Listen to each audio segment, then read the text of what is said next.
On a rainy London night, tucked away in the Darling family attic, little Wendy was spinning tales of pirates, treasure, and a boy who could fly.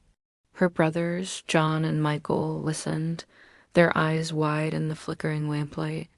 As shadows danced on the walls, Wendy finished her story with a soft sigh. If only, she whispered, there were a place where no one ever had to grow up. John, ever the logical one, adjusted his glasses. That would be scientifically impossible, Wendy, but little Michael, clutching his teddy bear tightly, chimed in, I'd still like to go there. Just then, a faint asterisk ting asterisk echoed through the room. The window creaked open, and a gust of wind swept in, carrying a handful of glittering dust. Before the children could even gasp, a boy with messy brown hair and a confident grin landed softly on the carpet. I know a place like that, he said with a twinkle in his eye. It's called Neverland. Fluttering just behind him was a tiny, glowing fairy Tinker Bell, her light pulsing like a miniature heartbeat. John gasped, and Wendy's mouth fell open in disbelief. The boy gave a theatrical bow. I'm Peter Pan, and this is Tinker Bell. We came for a story. Wendy blinked, finding her voice. First story. Peter's smile widened. Stories keep Neverland alive. And we could use a little imagination right now. He told them about the fearsome Captain Hook, a pirate obsessed with finding a legendary treasure called the Heart of the North Star. If Hook finds it, Peter explained, his voice turning serious, Neverland will fall into darkness. Wendy hesitated, pulling back slightly. But I'm not brave like you. Peter just shook his head. You don't need to be brave. You just need to believe. He held out his hand, an open invitation. Want to see it for yourself? Wendy glanced at her brothers. Their eager nods were all the answers she needed. Tinker Bell zipped in excited circles above them, showering them with shimmering golden dust. Now, Peter instructed, think of something happy.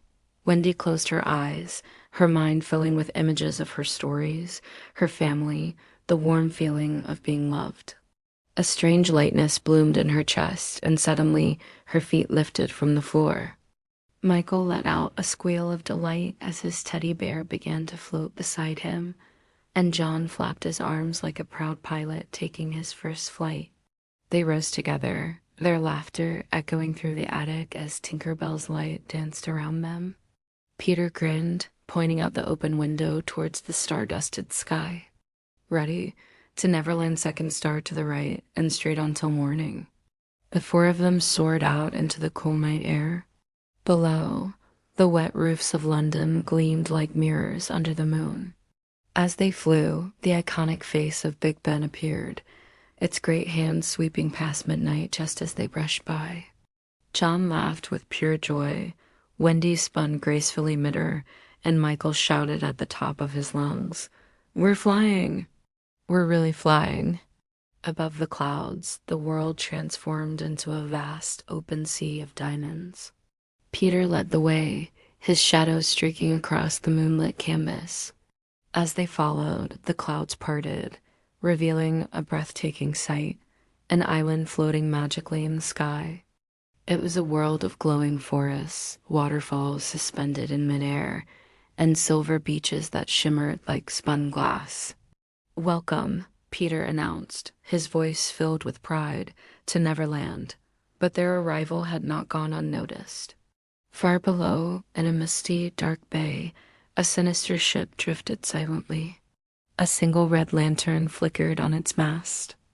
A man with a polished metal hook where his hand should be raised a spyglass to the heavens. Well, well.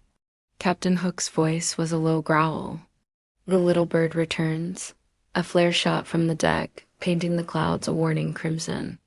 Peter's smile vanished. Hook knows we're here, he muttered. Wasting no time, he guided them down toward a rocky cliff shaped like a great lion's head. They landed safely, their hearts pounding with a thrilling mix of excitement and fear. Wendy looked around, her eyes filled with wonder. It's real. Neverland is real. Peter nodded, his gaze fixed on the glowing horizon. And this, he said, is only the beginning. As if to answer him, Tinker Bell flew ahead, her pixie dust swirling in the night sky, spelling out one glowing word: tomorrow. Thanks for joining us on this magical journey. If you love this story, don't forget to hit that like button and subscribe so you don't miss the next chapter of our adventure in Neverland. We'll see you again soon.